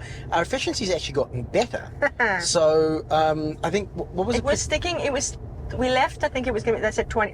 20. Let's say 25. Yeah. It sort of was at 20, 21 most of the time. It did drop to 17 at one point. Now, I think you're taking this exit here, the service centre exit. All right. We just checked the map, and there is a wait time. Hang on, does that mean it's out of all of them are out of order? Oh, God. So it's saying out of order 1A, so I'm guessing it's just one of the charges, but it's saying wait time is greater than 5 minutes. All right. Well, I don't know how you do this, my love. Like, honestly, it's... Have you seen how many times I take the wrong turn? Actually, that's what I was going to say, was that I kind of now understand why we occasionally take the wrong turn. So don't go to the one right at the end. Go to one of these two. So, yeah, maybe next to the grey car. Okay. Because it said 1A was... All right. Or maybe he's on 1A. Yes, he's on 1A. I'm just going to get out and let him know that apparently it's faulty. Okay. And you just park at one of the others. They've just gotten that car. They've only had it about a month. Ah! Yeah. And his first experience is a broken charger. This is their first time they're supercharging, so that's exciting. And a broken charger. At a broken charger. Okay. Well, so interesting. So that would be convenient for a trailer or It would be, actually. Well, it's actually for bike racks because there's not enough space behind it to have a trailer. Yes. But you could if you had to. If you had to, yes. So apparently we only need to be here for 9 minutes. We'll probably be here for a bit more because we all need the bathroom and whatnot. Yeah, so... I hope you all enjoyed my, where do I go? Thoughts? You know what? Okay, so my thoughts is that this has been the first time that I've done a good chunk of highway driving with the Tesla, with the lane keep assist on, with the assisted lane change thing. I'm a little bit over aggressive sometimes with the movement of the wheel, so I turned off autopilot a number of times, and then I went through a phase of it was telling me like, oh, you're not holding the wheel. I'm like, I am, damn you, I am. It does do that sometimes. But I found myself getting into a groove. And so, yeah, I think I've always said this though. If I could just have that the lane change. lane change thing, I would. Interesting that even though it doesn't work. I mean, it's worked better for me than it worked for you. Yeah, interesting that we've plugged in and it's still only at. I suppose we're sharing the power with the car next to us. Yeah. Oh, so we actually should have gone One over. one over. Actually, I'm just going to unplug. You unplug. And can you just move to one over? So you just pull out and go back. Okay. Can I go to the toilet? Okay, you and Archie go to the bathroom and I'll do all of that. Okay. All right. Thank you. So off you go. Off we go. By the way, Archie, we're going. Yeah, I'm totally going to try and get sponsorship and stuff. So if you like my glasses with the cool connected, they're flying eyes, very thin. I've done this before, told you about it before. Really cool because it's really, really thin here and really light. So I wear headphones a lot during work when I'm on set. So really, really cool. I'll put a link down below. It's to my website, notacarguy.io. There's information there on discount codes and whatnot. Yes. That is an affiliate link. I do get a bit of commission. But yeah, if you're interested in these glasses, not cheap, but worth it. Very, very cool. Yes. All right. Oh, this lady's about to leave, so Okay, well, we're not moving then. All right. But yes, bathroom, and we'll see you in a bit. See you in a bit. We are back in our regular seats. We're back in our regular broadcasting will continue shortly. So yeah, really, really quick. It was interesting, like when we plugged in, it was charging really, really slowly. Yeah. But all the charges were taken at the time. Yeah. And then as people unplugged, the charge rate actually sped up. So it got up to 100 kilowatts at one point. It's down to 78 kilowatts, so not hugely fast, but it's predicting we're going to get to where we're going with 30%. I figured, I'm sitting here chatting, but I figured every little bit that we charge now is just a little bit less that we have to charge tonight when we get there or tomorrow morning when we head out, so I don't mind. And also because we got the free supercharging miles. Yeah, like it's not, that'd be a different situation if this was our last stop and we were going home or going somewhere where we weren't going to have to pay for charging, we were paying for charging here, then I'd be like, let's just go. And also, we've only used like 2,500, we've got like 5,500 left. Yes. So like we're not, and they expire this month, so like we're not even going to use up all the ones next month that we have. April. Yes, next month. April is not tomorrow, but the day after. Yes, but still, it's currently enough. March. No. Technically, you are right. Just so you know. So cool. Met a lovely couple over there. They've only recently gotten their Model Y about a month ago. It's their first supercharging stop, so that's really cool. In case you're watching, it was lovely to meet you.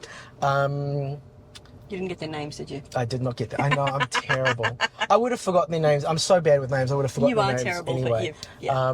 but I said I'm Mandy, and they okay. didn't I tried to respond. Yeah, Mandy knows if I introduce her to people, it means I've forgotten their names, and I'm hoping they're going to introduce themselves, and I'm going to find out their names again.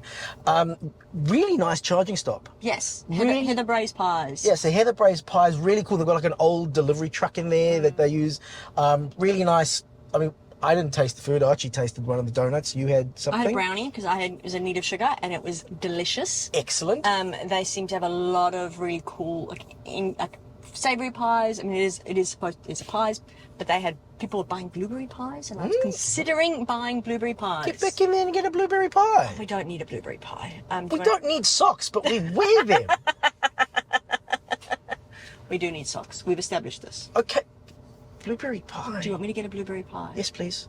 We're going to pause the video and Manny's going to quickly go get a blueberry pie. I've returned. We have one is blueberry apple pie and one is a cherry pie. Okay. So we have two options for later. Let me just take a bite just to try. Well, we've got to try them on camera. Okay. So I'm not quite sure which one's which. This one I think for the cherry pie. Okay. So give a shot for the cherry pie. So first of all, that is what it looks like. Thank you very much. Could do without the ice and sugar, I'm sure, but...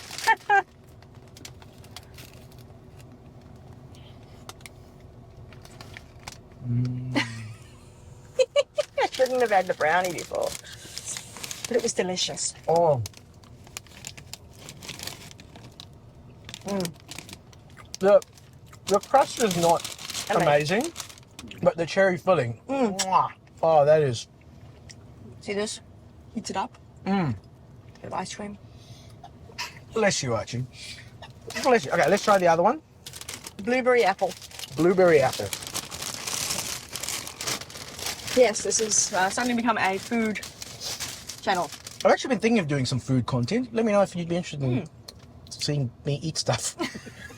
No, I want to go in and talk to the cooks and the chefs and find out what they're doing and all that. Anyway.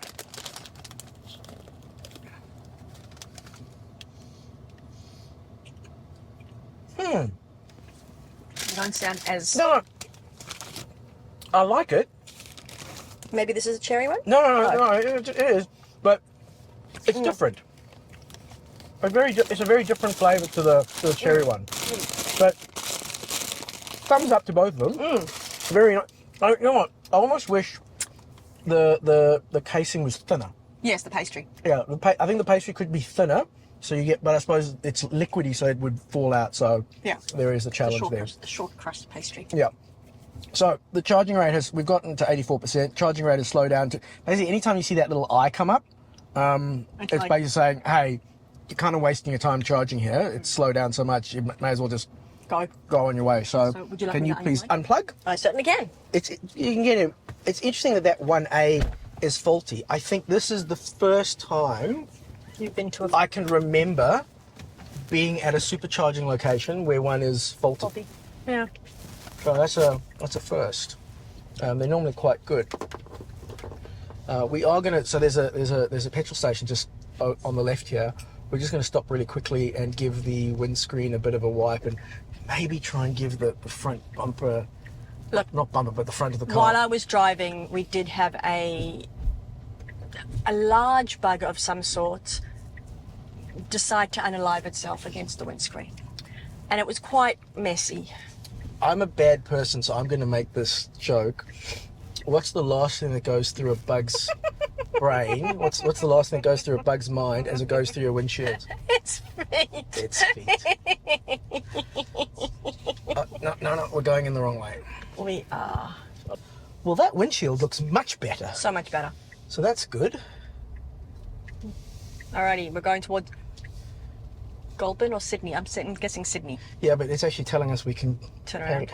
Oh no, we are going the correct way. So yes.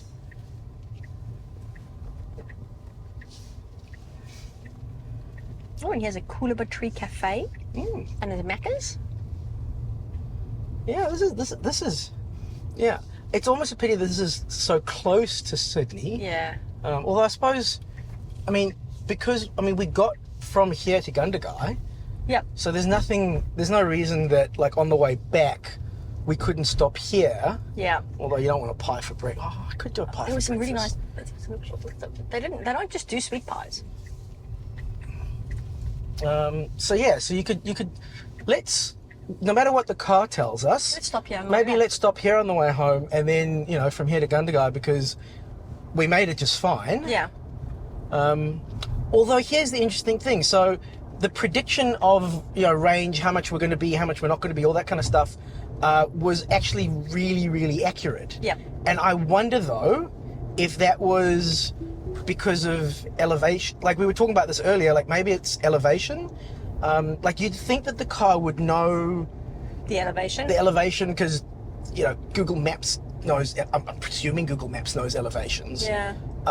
It's odd that it. I feel like every time we've done the drive to Sydney, it's kind of gotten conservative and nervous in the first third of the journey, right? And it's been like, oh, you're gonna make it. No, you're not gonna make it. You're not gonna make it.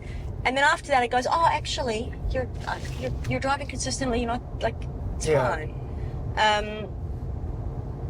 So I don't know. It's one day it'd be nice to not stop at Holbrook for Yeah. 5 or 4 to 6 minutes. Yeah. Because it does feel like a little bit of a wasted stop. But then again, we did stretch our legs and all those kind of things. Yeah. So From just getting out of the car and stretching, it's yeah. good to be able to stop. And it is quite nice now that we're not really that much out of our original estimate. We were supposed to get into Sydney at 6:24. What's now saying 6:34, but that's much of a muchness because we stopped a bit longer. Everywhere. Yeah. Which we've needed to, because we've needed to have a bit of a snack and a bit of a chat and a bit of a stretch. So. And I think, I think what you could also do is again, I think if you want to do it like the most efficient, Yeah. what you could do is, depends. You could charge for a little bit longer in Wangaratta Yeah. so that you know that you're going to get to Gundagai with over 10%. Yes. So it doesn't freak out. So it doesn't freak out. Although that means you're staying there longer and you're charging slower. Yeah. So it's not faster per se. But Wangaratta, there's plenty of stuff to do. You go have coffee or something. You could have, Yeah. well, it'd have to be a quick coffee, but you could have a coffee and then go straight from Wangaratta to Gundagai. Yeah. And then from Gundagai to here. Yeah. So you could absolutely do it in 3 stops. You just need a bit of a chill pill in Wangaratta. Which is not an actual issue because like we every time we've been at Wangaratta, it's the car's been ready before we've been ready. So and we've literally gone downstairs, gone to the bathroom, and maybe gone to get either like today we looked at Target. One other time we grabbed some takeaway, but we could easily sit down and have a coffee. I could have the coffee. You could sit with me because Yeah. you don't drink coffee, weirdo. It's amazing they let me live in Melbourne. I know, right? But we could easily sit and have a coffee and then go. And if you're not paying, if it's not idle fee situation, which generally like we wouldn't be getting over 100%, then I think you're fine. Yeah. Again, just looking at it as an option that you're charging while you're stopped, and then you could easily get through to Gundagai. Yeah. Yeah. So, again, fairly uneventful drive. The weather's been beautiful. Oh my gosh, gorgeous! Even the fog this morning, where we had to slow down a couple of times just because the visibility was really bad. Yeah. As soon as it was absolutely amazing. It's like we got over a hill. Because as soon as the sun came up, it burnt off the fog. But like literally, we got over a hill and boom, fog was gone.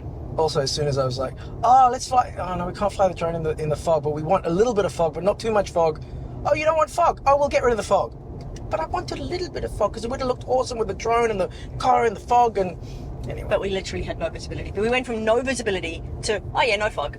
yeah, we actually pulled over at one point and sort of looked down one road to sort of drive down and get some drone footage, but the fog was so thick it wouldn't have been safe to do it. So There were power lines, there were trees.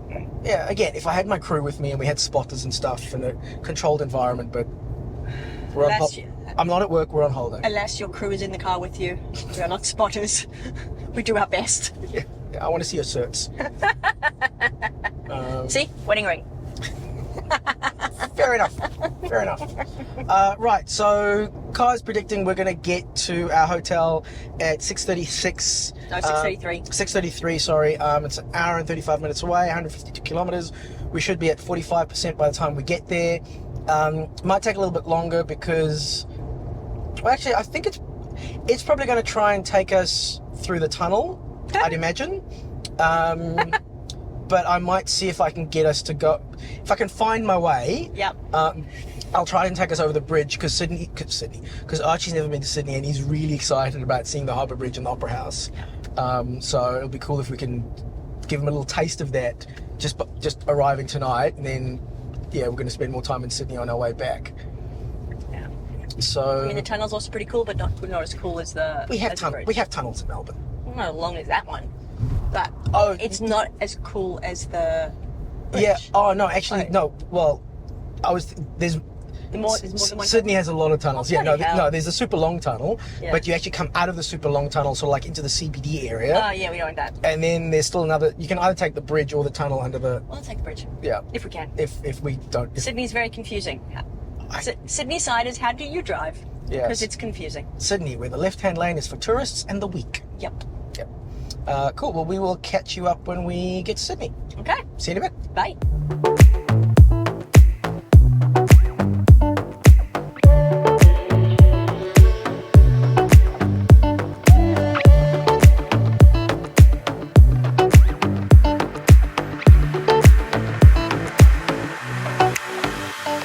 Welcome back.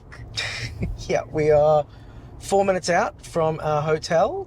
Again, fairly uneventful trip Yep. into Sydney. Looks like we've done 911 kilometres so far today at a efficiency rate of 1.59 kilowatts per watts watt hour per kilometre. Still have no idea what that means, but apparently The higher, the lower the better. the lower the better. I think. Okay. And yeah, I'm just going to bring up the efficiency here just quickly, and you can see there We're that more efficient than we predicted. a wind from the east cost us 3.3% on this little bit of the journey, but otherwise we've been fairly. Yeah, we had a little bit of traffic, like not like traffic, but more than we've had. So it slowed us down slightly, which was probably good for our efficiency. And also there were areas that it's variable speed, so it could have been 100 zone, but it was pretty much an 80 zone for most of it. So there's that. It's funny. I was just saying to Mandy, this is obvious for people who live in Sydney, I know, so I apologise, but it's so odd to me how there's this entire other city of Sydney on the North Shore. Like there's a whole other Sydney. Yep. Particularly, like if you're a tourist and you've never been to North Sydney, check it out. Yeah. It's lovely. Actually, it is really lovely out here. Yeah. So, Mandy, thoughts? I'm tired. Yeah. But it's been a really uneventful drive. Yeah. And I'm excited to get to the hotel. I'm excited to get some food. I think this guy's an Uber. But... And I'm excited to get on the road tomorrow to get to the Gold Coast. You're really selling that last time. Look, it's been an uneventful drive. It really has. By the way, we didn't come via the bridge. No. It sort of brought us down the back end sort of side. Which is fine, because we're spending some time in Sydney on the way back. Yeah, so Archie can see the bridge. And Archie will see the bridge and the Opera House. And if there's anything else that you think Archie should see on... Well, you won't be able to because we will have posted this all by then, so that's pointless. Well, no, look, try in the comments. It might come out if I have time to edit it this week. It could be out before we're on our way back. I mean, it could be, but yes. But otherwise, you will see. We will have an experience of Sydney through an 8-year-old's eyes. And again, I mean, look, we've been on a lot of electric road trips now. We have. But think back to how much anxiety you had about range when we first got an electric car.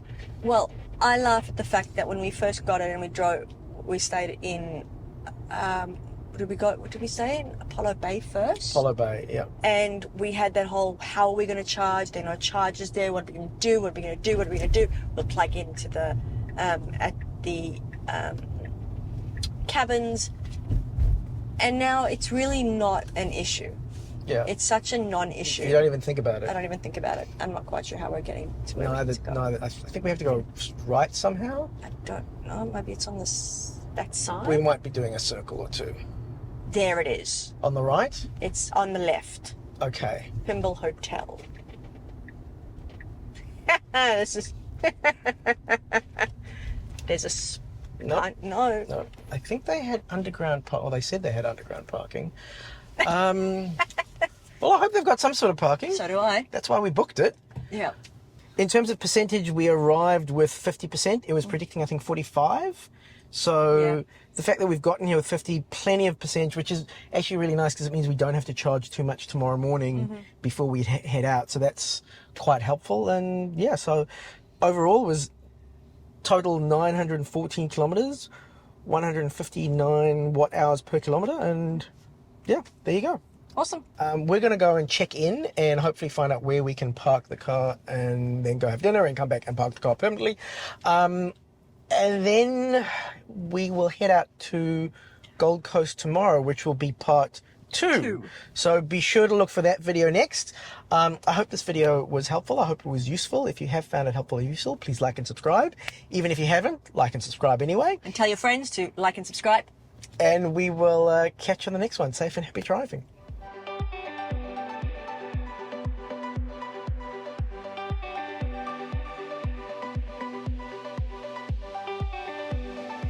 Yeah, trying to take bug gunk off like that did absolutely nothing. No, it did. No, I meant from the front of the car. Okay. I rambled a little bit about the rest of history. I presumed you did. Now, I wonder... I'm going to try to reverse out of here because I don't know where this person... Is? Yeah. Geez, this whole getting petrol thing, you get stuck behind people. It's really kind of It's really inconvenient. It's really inconvenient. Anyone who's not looking, we're being very cheeky. Alrighty. This is not. Oh, we didn't even talk about percentage and all that sort of stuff. So let me just do a quick kind of. Okay. I'll do it on here so we don't. Okay. Yeah. Come through here. Does that say no? No, it says just keep clear. Oh, just keep clear. Okay. Because it's where you can. It's emergency stop fuel thing. So. And that's trucks only. These are trucks only. That's why. Okay. Or you could probably go in there because you're not using fuel. Yeah, but it says trucks only, so I'm not gonna. I'm one of those. If the rule says this, the rule says that. So what you're saying is, if you're on the Titanic, you would have been second class, and you would have probably died. Yes. Based on the fact that we've been listening to the Rest is History podcast, they had a whole series on Titanic, literally a Titanic series on Titanic, and they came up with the fact that the majority of people in second class ended up dying because they followed all the rules, and the rules told people not to worry and not to stress. So they didn't, which meant they didn't get onto lifeboats. And we'll probably cut all this out because it's me rambling. I now understand how Lee rambles all the time. Highly recommend The Rest is History as a podcast. Not sponsored, but happy to be. Hang on, am I going? Where am I going? Yes, you're taking this exit. Sorry, I'm a little bit. No, you're all right. That's a. Okay, that's not Nice an exit. stereo. Sorry, Sorry everyone, we're a bit confused. Not usually in the driver's seat when these are long road trips. Oh, and you talkie good too. Oh, I talkie. I don't know if I talkie good. A whole bunch of things. Interesting, can I just tell you? Yeah. It's now telling us to go to Wangaratta. Ah, very interesting. Maybe it's also very confused because we're confused. Yeah, Yes. maybe it's gone. You don't know what you're doing. So let me Okay, back to enhanced autopilot. back to enhanced Sorry. autopilot. This is the way that our videos go. Just, structure is not our forte. Give you to use their referral code, then use my referral code. So yeah, just know that with Except referral if code. you're our family or friends, then use ours. Yeah, Anthony, we're looking at you. Also, if you're booking a test drive, you can use a referral code just to book a test drive, and then I get 100 points. Something which is like nice. that, So at least test drives, yeah. Use mine for test drives. I can't believe every time we do a family road trip, I end up doing this at least once. As a turn off. And anywho, hang on, am I going on? I should probably quickly check that we're not. Yeah, no, we're good. Okay. We're still going the right way. All right. The Aubrey Regatta. That's not even a word. So, a few things about road trip. Ooh, that truck just. Let's keep our distance. Oh, that is stunning. Feel free to grab photos, and you've got the zoom lens as well. So. Okay, but I can't do a lot when I'm confused. Yeah. Okay. And it's early. Well, it'll be I there. know, as I'm well. just trying. Tell me if you want to roll down. If you want me to roll down the window. Yeah. Do you want to roll down the window? Yeah, if you don't mind. Let me just get across Awesome. one lane. You know what? Actually, it's hard because you're in the way. It's okay. Just. Oh, that is amazing! Wow. Wow! It's really pretty. Just get a couple of photos. I'll have to do some photos. It's really pretty. Yeah, Archie, how stunning is that? Yeah. That's really cool. Yeah. It's really pretty. It's engulfing the city. Yeah. And you got a little bit of the sun coming out, and I just want to go over this bridge 20 times and get lots of footage. There's actually, Michael keeps telling me there's a spot down in Port Yes, Melbourne. which we need to. No, well, there's a spot where technically it's legal to fly a drone. Oh my god. Looking Okay. at this bridge, looking back over the city. Okay, do it. No, I don't know where the spot is. Find out where it is. But it's yeah. I was going to say, This was a video about us going to the Gold Coast. Instead, we decided to drive over the Westgate Bridge 20 times. Yeah. Okay. We might get there a little bit later than expected. All right. Okay, we're still rolling. We're still rolling. Okay, good. Right. Ready? Good. I'm just... Whoa, that was close. I'm glad you know where your corners are, because I found out very quickly. All right. Okay. It's pretty dark. It's It's on. okay. Yeah, okay. Well, hopefully we're okay. We'll just check that we're in the correct lane. Yeah. Yep, no, I think we're good. Hi, I'm Lee. Welcome to the channel. I hope you're having a lovely day. I'm a short, overweight, middle-aged white dude. I've got thinning brown hair, black glasses, I'm wearing a light blue t-shirt with my logo on it. Pretty cool, right? And I'm sitting in my Tesla Model Y with my lovely family because we're on our way to the Gold Coast. So we are driving from Melbourne to the Gold Coast. It is Easter weekend. What could possibly go wrong?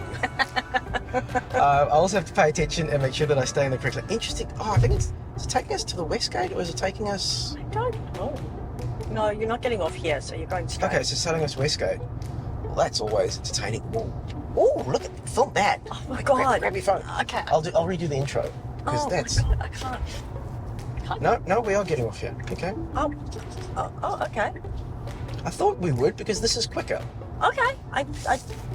Yeah. All right. Like it normally takes you Westgate when you don't want to take Okay. Tolls. tolls. All right. Well, let's.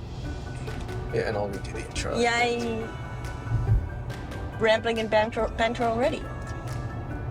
We're A bit distracted. It's very early. the blooper numbers are rising already. Well, you know what? You didn't have bloopers last time, so we need to have some bloopers. I know, but I mean, I'm just. it's 4 days of filming. We'll have bloopers.